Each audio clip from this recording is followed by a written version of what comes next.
SWAT! Hello ladies and gentlemen, I'm from Master Dash and welcome back to my channel. I'm playing some SWAT on Halo 4 today. But you know, you can watch what I'm doing, but I'm actually going to talk about something today.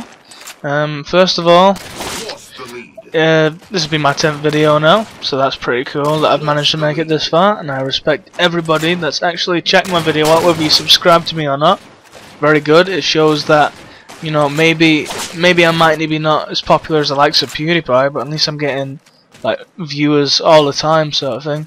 But another thing I'd like to mention as well is like my topic for the day is going to be it's going to be Time Splitters, actually, because that was a game I grew up with when I was a kid, and we're trying to get it to come back. Like, you know, signing a petition. I'm gonna put the petition in the, you know, description or whatever. But like throughout it, you know, I'd like you to sign it for whoever watches my video, whether you subscribe to me, whether you don't like my videos or not. I'd like you to do it. I mean, you're all gamers. You must all be gamers if you're watching my channel. Like, you know, you wouldn't watch my channel if you weren't into that sort of thing, obviously. But yeah, well, basically, Time Splitters is a game that was created in like the early 2000s. It was one of them PS2 launch titles that came out with it, and people were skeptical and stuff like that. But the game wasn't very, like, it was good, but it wasn't revolutionary. But you know, it was basically capture the bag. That was sort of the theme of the game, like the campaign and that. You know, you'd go from different worlds. Next minute you'd be in the past, next minute you'd be in the future. You know, it's called Time Splitters, so obviously it's gonna have something to do with time travel.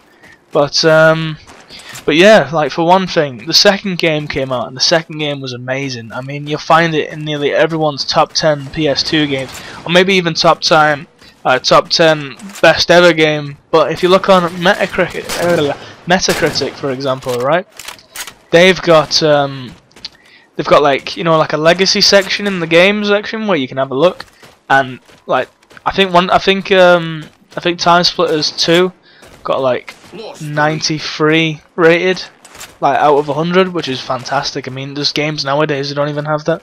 But you've also got Time Splitters 3. So Time Splitters 3 was the game that I played second. I played that game second. My God, like, as comedy goes for a game, the comedy in that game is great. It's the cross between, like, I know it's a gun game and you're shooting people in the head and stuff like that and you're killing them, but you know, it was about graphic, and it was more, you know, the comedy was, depending on what type of person you are, was aimed at, like, you know, sort of teenagers, that type of thing, because the comedy was like, you know, pretty much not laugh out loud, but like snarky humour, or, you know, a sort of crude humour where it would only appeal to a certain audience. It was funny for me when I played it. I thought the humour in it was fantastic. I mean, if you have a PS2 or a PS3 that can play, or even a GameCube or an Xbox, like an Xbox original, if you have any of them, you should really check them games out, because they're really, really good. Now, I know I'm not really focusing on my video that I'm doing, which I'm not really answering, but I mean, you can even mute me if you don't even want to listen to me and just watch the video for itself. I'm not gonna lie, I do pretty good in it. Then again, I do well in every Halo SWAT match that I play, and you'll find out that through more recordings, like every so often, because I've already got footage from my Halo games, like, you know, a few of them anyway. Most of them are going to be on SWAT, because I prefer that. But anyway, I'm going to carry on with what I'm saying now. So yeah, so like, Time Splitters in general was a really good series, and it was really definitive, because nowadays we have the likes of Call of Duty, where that would come out every year. Now, the Time Splitters had huge gaps between them, and they worked hard on them, and it was made by Free Radical Gaming, and you know, Eidos, like, they made the old Hitman series. Crytek bought them out when they went out of business, because they were making Star Wars at the time, and Star Wars Battlefront 3, it was finished, it was 99% finished, but they didn't get a chance to complete it because the company was shut down. So basically, if you think about it this way, like, if you sign a petition, it will, if we get enough people, Crytek will see that it's a viable choice to spend their money on it. So if they spend the money on it, that means they will be able to, you know, produce a game, and if the HD collection sells well, then they'll be able to, you know, make a fourth one, because they know the audience will be there. Anyway, that's basically what I'm saying so far. But you know, you can take it any way you like.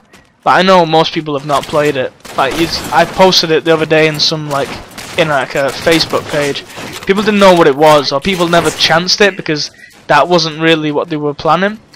But I know, like, you know, some of you won't remember. Some of you might even be young, like they only got into like Xbox, like, or late PS2 because they were too young at the time. Like, I know that for a fact. Because, like, to be honest, Time Splitters, and you can hate me, you can say whatever you want, is 10 times better than the likes of Call of Duty and Halo. Halo's a good game, yeah, but it's got fuck all on Time Splitters, right?